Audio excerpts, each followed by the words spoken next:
Congratulations, you are now a married man. Yeah, I've been married since March 9th. Isn't that great? Yeah, it's great. What is good about this relationship? What's making this work? What's good about this relationship? When both of us are not in show business, that's one good thing. Mary Ellen's a secretary at NBC Sports and has never had any aspirations to be an actress. Except when you argue? Except when you argue? Yeah, when we really argue, when I'm really ugly, she threatens to start taking acting classes. I think I told you that.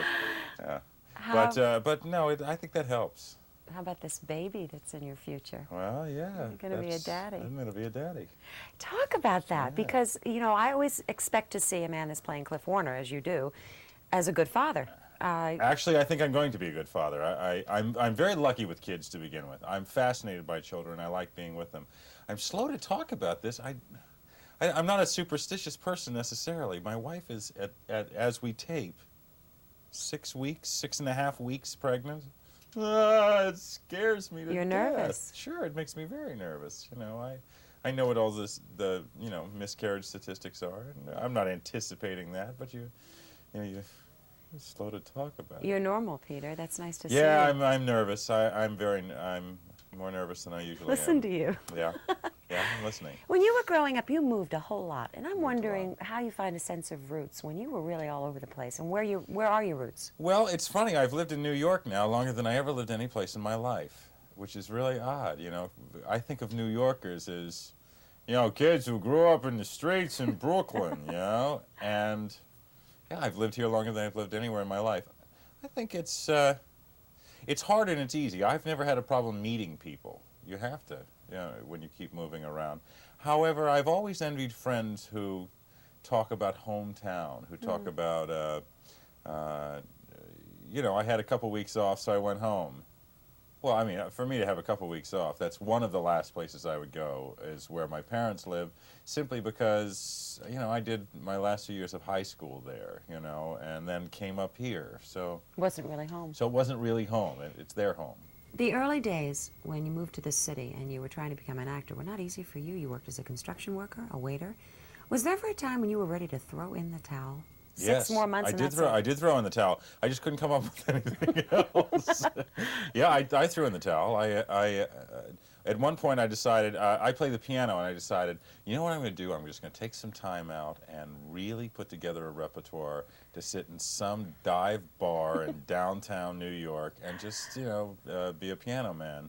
I didn't think I was good enough to do that. You didn't even start playing until you were 20, right? Yeah, I started playing when I was 20, so yeah, I'm getting okay now.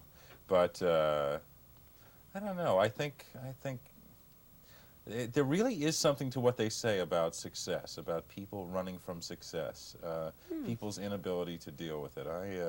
I don't know that I was ready to be successful when I was 22 years old. So you think you stopped it? So I think we all kind of make our own world. I think there's luck, and I think there's good fortune, but I think a lot of times we miss opportunities because we're not ready for them. Well, what made you ready when you were ready? When well, it struck?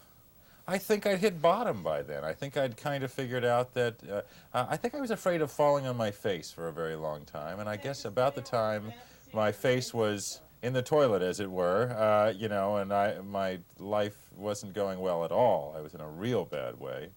That I finally said, so what's down from here? What have you got to lose? Why don't you just, I hate to say this, I'm trying to think of something other than go for it, but why don't you just get out there, put your hat in. So your discipline came later in life then? My discipline came much later in life. I always thought discipline came naturally to some people. That some people had it and some people just didn't. It comes naturally to no one. I had to learn that I had the capacity for lots of discipline, and it gave direction to my life eventually. Interesting that you compare yourself to Cliff Warner in one respect, or actually in two. One, you say that you both realize that what you do and how you act affects people. Your actions affect other people. What does it mean? Well, I think that unfortunately there are a great many people that go around. It's one of two things. Either they think they are unimportant, or they think they are incredibly important.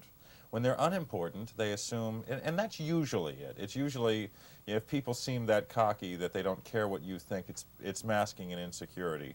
But I guess there are some people who really don't care that their actions are affecting others. I think we all are responsible for what we do and say, and it's going to come back to us. What goes around comes what around, goes right? around comes around. Yes, you meet the same people on the way down as you meet on the way up. You also say that you and Cliff are both incurable romantics. I want to know how this romance takes some shape. Oh, I love beautiful women. I love beautiful things. I love beautiful stories. I like a sense of romance. It's what I like about New York.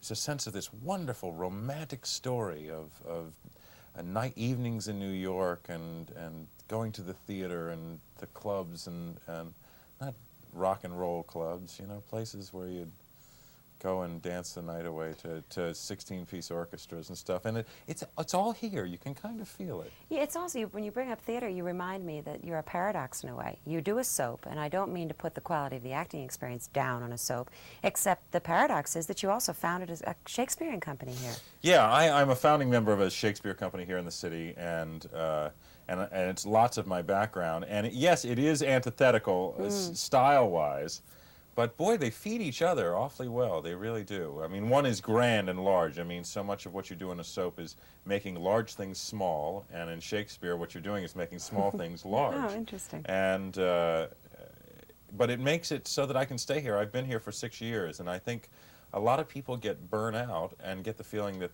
they're missing the business out there, that it's going on without them. I've been lucky. I've gotten to do at least 2 plays a year in Shakespeare, and I've gotten to leave the show a couple times to do plays out of town. So in that sense, I've always felt, and then I'm always really happy to come back to all my children. When these Shakespeare projects are over, everyone goes back to unemployment, and I go back to employment. And I have to mention that we see you now in a commercial. I'm not a doctor, but I play one on television. Boy, that thing, I joke about this, but it may even be true, that as many things as I've now done in this business, I may be remembered most for that. Isn't that ironic? I may be, the new Mr. Whipple. I don't know. I doubt that. But you will be a father, and I wish you best of luck. Thank you so I don't much. think you're jinxing anything. I think it's terrific. To be in love and to look forward to new life in your life is great. Thanks, Eileen.